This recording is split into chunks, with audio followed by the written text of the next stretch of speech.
जय Hind officers, welcome to write for mains. I hope you all are doing well. आज हम GS 1 का PYQ discuss करने वाले हैं। रिसेंटली 2025 में जो एग्जाम हुआ है उसका पीवाईक्यू डिस्कस करने वाले हैं। क्वेश्चन नंबर 11 है ये। इससे पहले हमने 1 से लेके 10 क्वेश्चन तक जो आंसर है वो कर लिए हैं। इसकी आपको अलग प्लेलिस्ट जो है वो मिल जाएगी जीएस 1 कंप्लीट सॉल्यूशन के नाम पे। आज हम क्वेश्चन नंबर 11 करने वाले हैं। क्या है ये क्वेश्चन? क्वेश्चन है, Mahatma Jyotirao Phule's writings and efforts of social reform touch issues of almost all subaltern classes. Discuss। 250 word में पूछा है।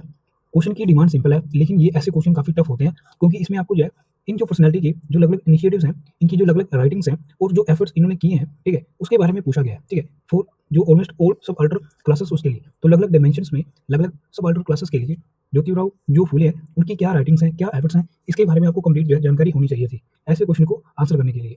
ऐसे क्वेश्चन जो है काफी टफ होते हैं। इंपॉर्टेंट पर्सनैलिटी में ये क्वेश्चन जो है, ये टॉपिक जो है आता है। ऐसे ये क्वेश्चन है, यूपीएससी जो है अपना फोकस पर्सनैलिटीज के ऊपर कर रहा है। ठीक है, नेक्स्ट ईयर हो सकता है आपको वो सरदार वल्लभ भाई पटेल जो है उनके ऊपर क्वेश्चन पूछ ले। हो सकता है आपको नेक्स्ट ईयर राजा राम मोहन जो रोय है उनके ऊपर क्वेश्चन पूछ ले। हो सकता है स्वामी जो दयानंद सरस्वती है उनके ऊपर क्वेश्चन पूछ ले। तो ऐसे जो अलग अलग इंपॉर्टेंट जो पर्सनैलिटी हम जो हमारा हिस्ट्री है उसमें पढ़ते हैं, जिनका काफी कॉन्ट्रीब्यूशन रहता है, ठीक है, वो आपके लिए काफी इंपॉर्टेंट रहते हैं। तो ओवरऑल पर्सनैलिटी जो उसने पूछा है उसकी आपको कंप्लीट जो उनके जो एफर्ट्स हैं, उनकी जो राइटिंग्स है, आपको उसकी जानकारी होनी चाहिए। तो जल्दी से जो क्वेश्चन है उसे हम आंसर करने की कोशिश करते हैं।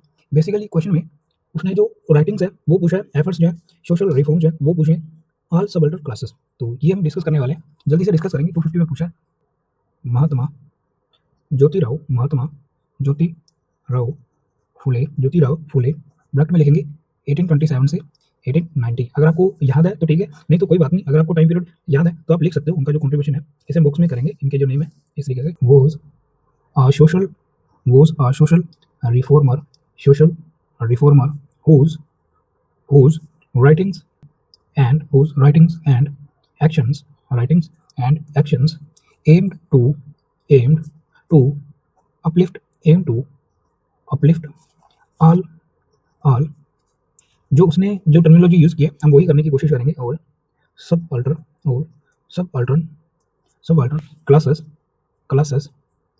सब अल्टर क्लासेस जैसे Dalit women's peasants peasants Dalit women peasants and जो नॉन ब्राह्मण्स हैं उनके बारे में। एंड नॉन ब्राह्मण्स, ठीक है। तो जो ब्राह्मण्स हैं उस टाइम के उनकी जो सोशल स्टेटस वो ज़्यादा था, ठीक है, उनकी जो रिस्पेक्ट है उन्हें ज़्यादा दी जाती थी। लेकिन जो नॉन ब्राह्मण है उनके बीच में जो है उनके बीच में जो है डिस्क्रिमिनेशन देखने को मिलता था। तो उसकी वजह से महात्मा ज्योतिराव जो फूले हैं इन्होंने जो है सोशल रिफॉर्म किए, ठीक है। इनकी जो राइटिंग है और इनके जो एक्शंस हैं उन्होंने जो है ओवरऑल अपलिफ्ट किया और सब अल्टर जो क्लासेस हैं उन्हें, जिसमें जो है दलित सत्य women's peasants and non Brahmins, ठीक है। तो ये हम बेसिकली सभी जो सब अल्टर क्लासेस हैं उनके बारे में क्या उनकी राइटिंग्स है, क्या एप्स हैं, वो हम बॉडी पार्ट में लिखने वाले हैं। इसे आंसर करने में इसे आंसर करने में दो वेज हैं। पहला तो आप जो है सब हेडिंग से पहले आप बताइए कैसे जो राइटिंग्स हैं उन्होंने जो है इशू जो है जो सब अल्टर क्लासेस के कैसे रिमूव किए, ठीक है, उनकी राइटिंग। दूसरा जो है उनके क्या एफर्ट्स रहे, ठीक है। तो एफर्ट्स जो है आप बाद में भी बता सकते हो और राइटिंग जो है पहले बता सकते हो क्वेश्चन की डिमांड की वजह से। लेकिन हम जो है कंबाइंड आंसर जो है वो लिखने वाले हैं, जैसे अपलिफ्टमेंट ऑफ लोअर कास्ट, ठीक है। तो इस तरीके से अंडरलाइन करेंगे। नेक्स्ट, फर्स्ट यहाँ पे भी हम जो पॉइंट में लिखने वाले हैं, फर्स्ट पॉइंट लिखेंगे क्रिटिसाइज्ड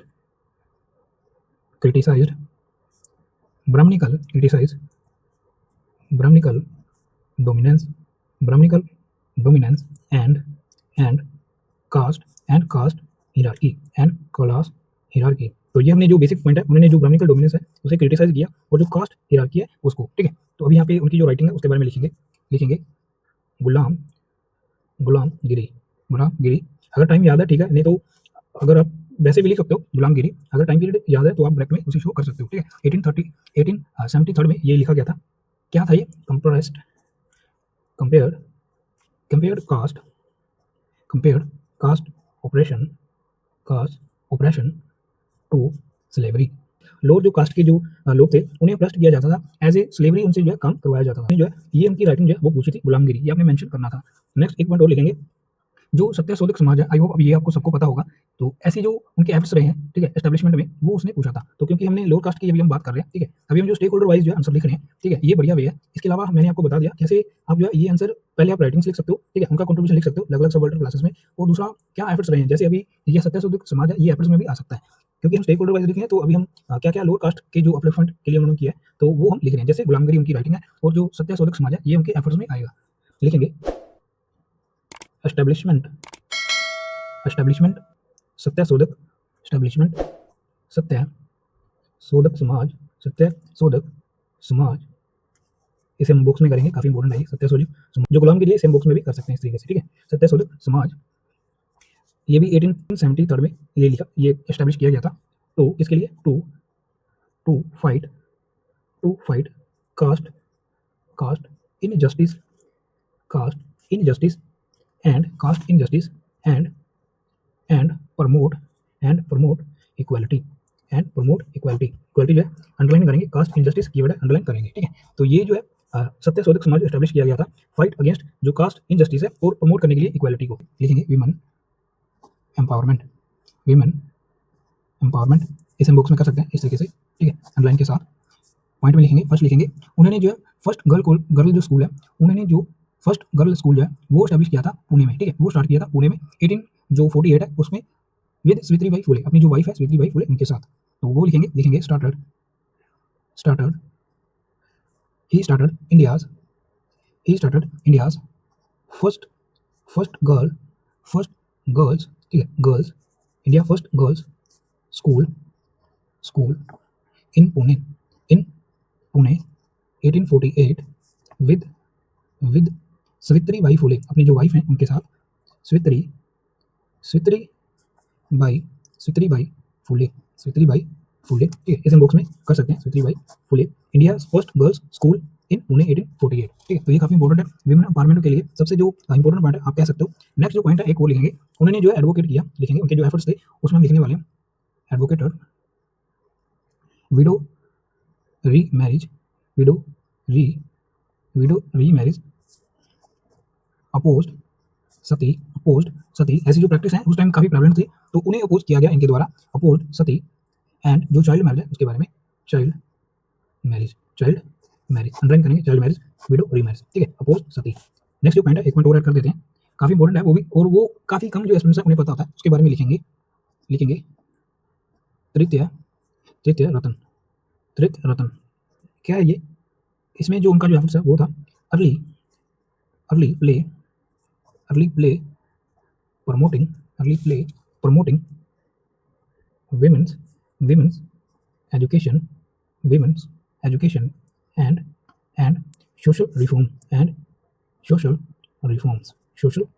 reforms, ठीक है। तो ये हमने बता दिया, ये अर्ली प्रमोटिंग करता था विमेन एजुकेशन की, जो अर्ली प्ले है, ठीक है, early play promoting women education and social reform. तो ये तृतीय रतन उनके जो एफर्ट्स है उसमें हम लिख सकते हैं।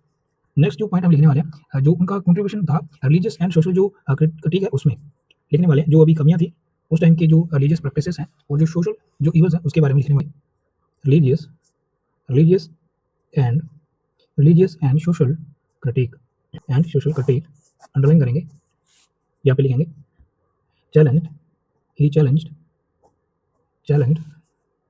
he challenged the rituals and dominance of the Brahman priestly यहाँ पे लिख देंगे क्लास, ब्राह्मण प्रिस्ली क्लास। तो उन्होंने चैलेंज किया जो उस टाइम जो रिचुअल्स थे उन्हें, और जो डोमिनेंस था रिचुअल जो प्रिस्ली क्लासेस है उनका, ठीक है। तो ये उन्होंने जो है चैलेंज किया था। नेक्स्ट पॉइंट लिखेंगे, यहाँ पे उनका जो एफर्ट्स है उसके बारे में लिखेंगे ब्राह्मणेंस कश्यप। ये क्या है इसे बॉक्स में करेंगे, ये भी उनके एफर्ट्स में आता है, लिखेंगे एक्सपोज्ड। तो इन्होंने ये इसमें एक्सपोज किया था दी एक्सप्लॉइटेटिव प्रैक्टिस जो होती है ब्राह्मण्स के द्वारा, उसके बारे में एक्सप्लॉइटेटिव प्रैक्टिसेस ऑफ ब्राह्मण्स। तो जो एक्सप्लॉइटेटिव प्रैक्टिसेस जो होती थी ब्राह्मण्स के द्वारा उसके बारे में इन्होंने जो है ब्राह्मणेस जो कश्यप है इसमें बताया था, ठीक है। नेक्स्ट आगे लिखेंगे, एक पॉइंट और ऐड कर देते हैं, promoted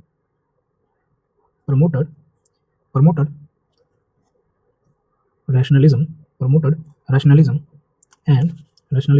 and human dignity through writings writings and जो एक्टिविज्म है उसके द्वारा, राइटिंग्स एंड एक्टिविज्म, ठीक है। तो ऐसे जो बेसिक पॉइंट है वो भी हमने ऐड करने थे, ताकि क्योंकि 250 में पूछा गया है तो आपके पास लिखने के लिए तो काफी कम कंटेंट होगा, लेकिन आपको जो है एलैबोरेटिव जो कंटेंट है, एनालिटिकल जो कंटेंट है वो ऐड करना था। तो ऐसा जो लाइंस है, प्रमोटेड रैशनलिज्म, ह्यूमन डिग्निटी, ऐसे जो बेसिक पॉइंट है आपने ऐड करके दिखाने थे, ठीक है। तो 250 में जब भी पूछेगा तो ऐसे ही आपके पास स्किल होना चाहिए कि आप ऐसे जो पॉइंट है पर्सनैलिटी के हिसाब से, क्वेश्चन की डिमांड के हिसाब से आपको जो है जनरेट करने होते हैं, ठीक है। तो ये हमने लिखा promoted rationalism and human dignity through writing and activism. तो ऐसी बेसिक जो लाइंस है आपने हर पर्सनैलिटी के लिए याद रखनी है। लिखेंगे फार्मर्स एंड मेनली जो पीजन्स है उनके राइट्स के बारे में, पीजन्स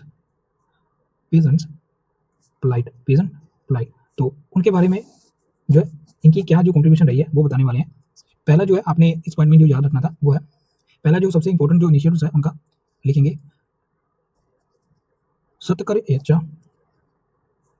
शेतकर्याता अशोध, ये फैक्ट है, ये आपने याद रखना है। 1881 में ये उनके द्वारा जो है इनका जो कंट्रीब्यूशन रहा है, सत्यकर अशोध। ये क्या, इसमें उन्होंने क्या किया, highlighted the exploitation of cultivators by landlords,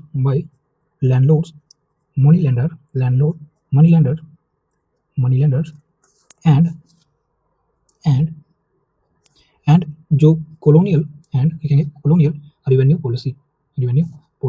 तो यहाँ पे ओवरऑल उन्होंने क्या फार्मर जो है फेस कर रहे हैं, कौन सी कैसे जो उन्हें एक्सप्लोइट किया जाता है, अलग अलग वेज जो थे यहाँ पे उन्होंने सभी जो प्रैक्टिस है उसके बारे में बताया था। एक्सप्लोइटेशन ऑफ जो कल्टीवेटर है उनकी by landlord, money lenders and colonial revenue policies है, उनका जो इंपैक्ट है फार्मर्स के ऊपर पड़ रहा है उसके बारे में इसमें उन्होंने जानकारी दी थी, ठीक है। नेक्स्ट आगे जो पॉइंट है वो लिखेंगे। अभी हम थोड़ा स्पेस देके लिखने वाले हैं क्योंकि अभी हमारे पास स्पेस भी है और हमारे जो पॉइंट है वो भी हमारे पास लिखने के लिए कंटेंट भी काफी कम है। तो अभी हम जो बेसिक एनालिटिकल जो पॉइंट है वो ऐड करेंगे, ठीक है, ताकि हम जो है अपनी स्पेस जो है वो कवर कर पाए। लिखेंगे demanded justice for landless peasants and tenant farmers underline करेंगे। लैंडलेस पीजेंट कीवर्ड अंडरलाइन करेंगे। डिमांड किया था जस्टिस को, ठीक है, तो जस्टिस को हम चाहे तो बॉक्स में कर सकते हैं। तो ये हमारा जो बेसिक पॉइंट है, पहले हमने उनकी क्या राइटिंग है, क्या एफर्ट है, जो उसने क्वेश्चन में पूछा वो लिखा। उसके बाद हमने जो, क्योंकि हमें स्पेस भी कवर करनी है, तो एक ऐसा एनालिटिकल पॉइंट है आपने ऐड किया। तो ये जो स्किल है आपने सीखना है, एनालिटिकल पॉइंट कैसे जनरेट करना है। ये धीरे धीरे जब आप आंसर राइटिंग करोगे तो आप ये बेसिक जो एनालिटिकल स्किल है कैसे हम ऐड कर सकते हैं पॉइंट को, वो आप सीख जाओगे, ठीक है। नेक्स्ट जो है तो हम कंक्लूड करेंगे, यहाँ पे कोशिश करेंगे हम जो है स्पेस देके लिखें। Jyotirao Phule reformist vision addressed caste oppression, gender inequality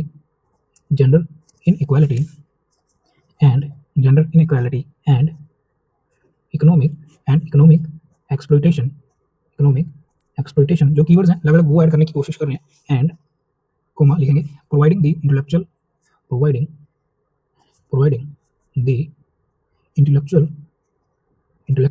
and moral groundwork for later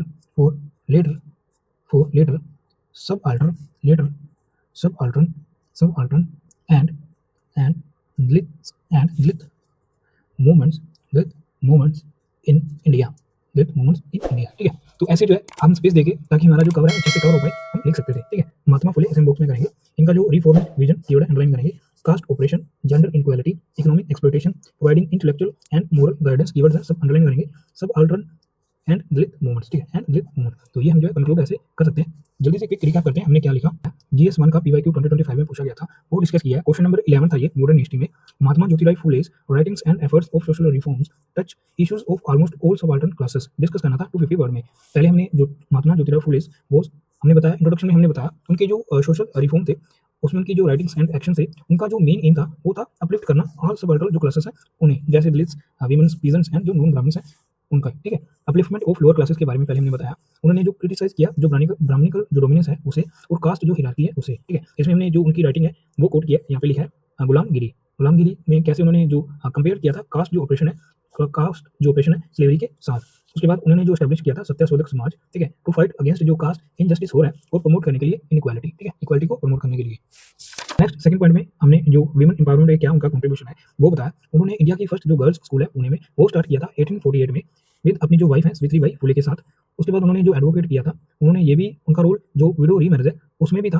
उन्होंने जो सती प्रैक्टिस है उसे अपोज किया था। चाइल्ड जो मैरिज है उसे भी उन्होंने अपोज किया था। ठीक है, रत्ना में उन्होंने जो अर्ली प्ले है जो प्रमोटिंग में वुमेन्स एजुकेशन में एंड सोशल रिफॉर्म में, इसकी वजह से जो ओवरऑल अवेयरनेस है वुमेन एजुकेशन में वो इंक्रीज किया। ठीक है, थर्ड जो पॉइंट है रिलीजियस एंड सोशल जो क्रिटिक है उसके बारे में उन्होंने चैलेंज किया। जो रिचुअल्स एंड जो डोमिनेंस रहता है ब्राह्मणिकल जो प्रीस्टली क्लासेस हैं उन्हें अपोज किया, उन्हें चैलेंज किया। ब्राह्मणी उसके बाद ब्राह्मणेज कश्यप जो है इसमें उन्होंने एक्सपोज किया कैसे जो एक्सप्लोइटेटिव जो प्रैक्टिसेस हैं वो की जाती हैं ब्राह्मण्स के द्वारा। उसके बाद कैसे उसके बाद उन्होंने प्रमोट किया रैशनलिज्म को और ह्यूमन जो डिग्निटी है उसे उसको थ्रू राइटिंग एंड एक्टिविज्म। श्वेत कर अचा अशुट 1881 में आप ऐसे ही याद रख सकते हो। हाईलाइटिंग द एक्सप्लॉइटेशन ऑफ जो कल्टीवेटर्स हैं by landlords money lenders and जो कॉलोनियल रेवेन्यू पॉलिसीज है उसके बारे में। उसके बाद उन्होंने डिमांड किया जस्टिस फॉर जो लैंडलेस विजन्स हैं और जो टीनेज फार्मर्स हैं उनके बारे में। उसके बाद हमने कंक्लूड किया कैसे उनका जो रिफॉर्मिस्ट विजन था उन्होंने एड्रेस किया कास्ट ऑपरेशन को, जेंडर इनइक्वालिटी को, इकोनॉमिक एक्सप्लॉइटेशन है उसको, इंटेलेक्चुअल जो मोरल ग्राउंड वर्क है उन्होंने उसमें काफी बड़ा उनका जो कंट्रीब्यूशन रहा है for later subaltern and Dalit movement in India. ठीक है, तो ऐसा जो ओवरऑल कंट्रीब्यूशन है हमने वो कंक्लूड उसके साथ कंक्लूड किया। तो ये था हमारा question number 11। Next question number 12 करेंगे। आई होप आपको ये अच्छा लगा होगा। Thanks for watching.